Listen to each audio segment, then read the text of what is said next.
राम राम भाइयों, सभी को जय गुरु जी महाराज की। भाइयों, पिछली वीडियो में मैंने जैसे कि आपको बताया था कि भगत कौन होते हैं और भगत का असली मतलब क्या होता है। तो आज बात करेंगे भाई हमारे गुरु उस्ताद के बारे में, हमारे गुरु जी के बारे में, और भाई एक गुरु का होना हमारे जीवन में क्यों जरूरी होता है। भाई हमारे पौराणिक शास्त्रों में भी गुरु का दर्जा भाई भगवान से भी बड़ा माना गया है, क्योंकि भाई हमें भगवान से और हमारे देवी देवताओं से मिलवाने वाले भी हमारे गुरु ही होते हैं। उन्हीं के आशीर्वाद से भाई हम देवी देवताओं तक पहुँच पाते हैं और उनकी सेवा भाव कर पाते हैं और उनको प्रसन्न कर पाते हैं। और जो भगताई लाइन में है वो भी भाई गुरु का महत्व तो अच्छे से जानते होंगे। बहुत से लोगों का भाई मेरे पास फ़ोन आता है और वो बताते हैं कि जी हमारे गुरु उस्ताद ने तो हमारे साथ धोखा कर दिया और जो जो शक्तियाँ हमें दी थी किसी मन मुटाव के कारण वो शक्तियाँ वापस खींच ली। देखिए, ताली भी एक हाथ से नहीं बजती। अगर मान लीजिए किसी गुरु की 19-20 गलती भी है, तब उसमें 98% तो भाई शिष्य की ही गलती निकलती है। 2% ही ऐसा होता है कि भाई कोई गुरु खराब है या फिर गुरु कोई स्वार्थी है।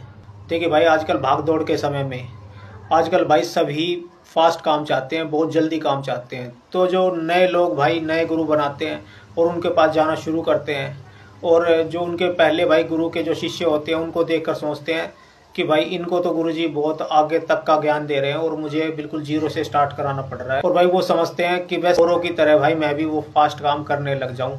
देखिए भाई, गुरु तो सब बराबर ही होते हैं। ऐसा मान लीजिए भाई आपके कोई गुरु हैं और आप उनके पास जा रहे हो, तो आप एक भिखारी के तौर पे जा रहे हो, एक ज्ञान लेने के लिए जा रहे हो, एक गुरुजी के पास जा रहे हो जो आपको ज्ञान देंगे।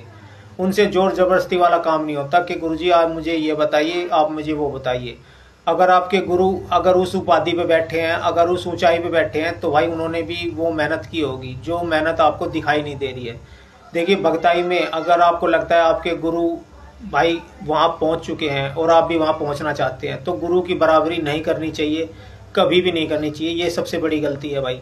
आपको ये समझना होगा कि भाई गुरु आपके जिस ऊंचाई पे बैठे हैं उनको वो सीढ़ी दर सीढ़ी वो बनाने में, भाई वहाँ तक पहुँचने में उनको कितनी मेहनत लगी है, जब भी आप उनके पास आज वो ज्ञान लेने के लिए आए हैं। मेरे भाई, गुरु की बराबरी कभी नहीं करनी चाहिए और ये एक पाप ही होता है। और भाई जिस भी शिष्य ने गुरु की बराबरी करनी चाहिए भाई वो कभी सक्सेस नहीं हो पाया है। हमारे जो गुरु होते हैं भाई वो भगवान से भी ऊपर माने जाते हैं। हमारे भाई गुरुजी ही हमें देवी देवता तक पहुंचाते हैं, वो ज्ञान देते हैं और वो विद्या हमें देते हैं ताकि हम उन देवी देवताओं तक पहुंच पाएं। बहुत से लोगों का भाई अपने गुरुजी से मन मुटाव हो जाता है और वो बोलते हैं कि जी हमारे तो गुरु ही सही नहीं है।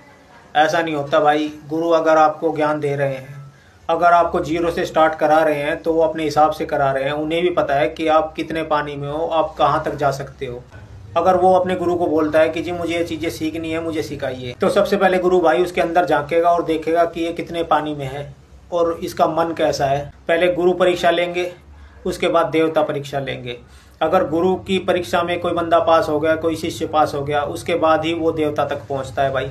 अगर गुरु को लगेगा कि ये शिष्य मेरे लायक नहीं है या इसके मन में कपट है, इसके मन में पेट पाप है, तो भाई वो कभी उसको देखो मना भी नहीं करेगा, पर लेकिन उसको हमेशा पीछे रखेगा। एक होता है सबसे ऊपर का ज्ञान, जो अगर किसी को मिल जाए तो भाई वो उस चीज़ का मिसयूज भी कर सकता है।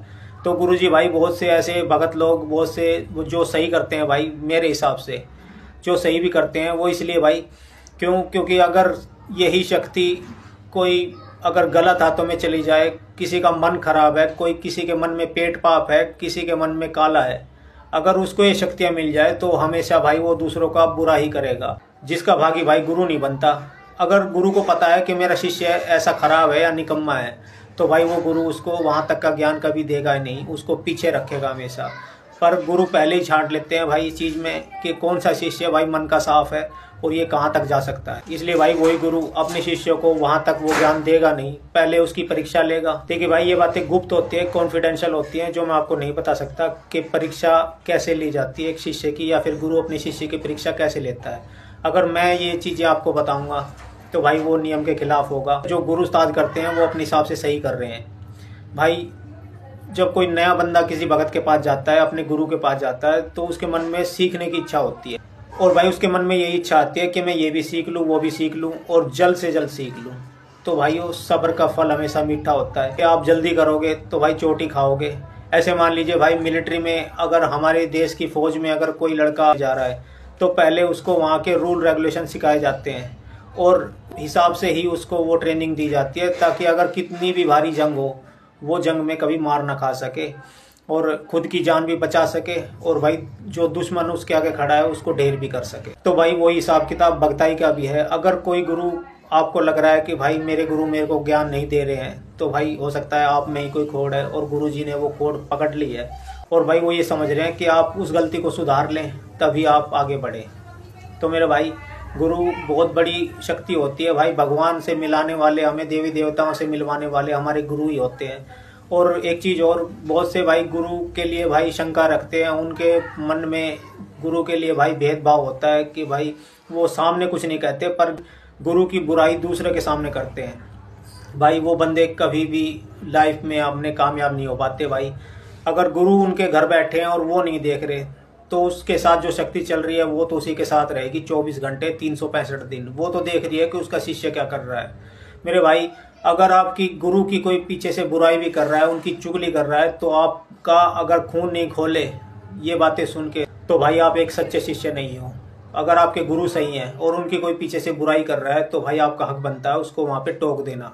तो भाइयों, गुरु की कभी निंदा नहीं करनी चाहिए, उनकी कभी बुराई नहीं करनी चाहिए। अगर आप गुरु की निंदा करोगे, गुरु की बुराई करोगे, तो हमेशा भाई चोट ही खाओगे। क्यों? क्योंकि भाई देवी देवता ही देखते हैं। और भाई एक छोटा सा उदाहरण आपको दूंगा मैं, जिससे भाई जो समझने वाला होगा वो जरूर इस चीज़ को समझ जाएगा।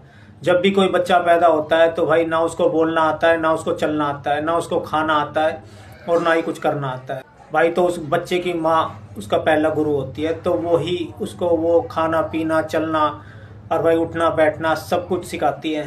तो उसी हिसाब से भाई हमारे जो गुरु होते हैं, जब हम इस लाइन में नए होते हैं तो हमारे गुरु ही हमें वो चीज़ें सिखाते हैं। उसी हिसाब से भाई जब भी कोई किसी गुटले के ऊपर को नया देवता खेलना शुरू करता है और पहले बार आता है, तो उस देवता को ना ही खेलना आता है ना ही बोलना आता है, तो गुरु ही उसको वो चाल बताते हैं। तो भाई गुरु ही उस देवता को खेलना सिखाते हैं, बोलना सिखाते हैं, और भाई वचनों में लेके वो उसको उस शिष्य को देते हैं। तो भाई आप समझ गए होंगे कि गुरु का हमारे जीवन में कितना बड़ा महत्व है।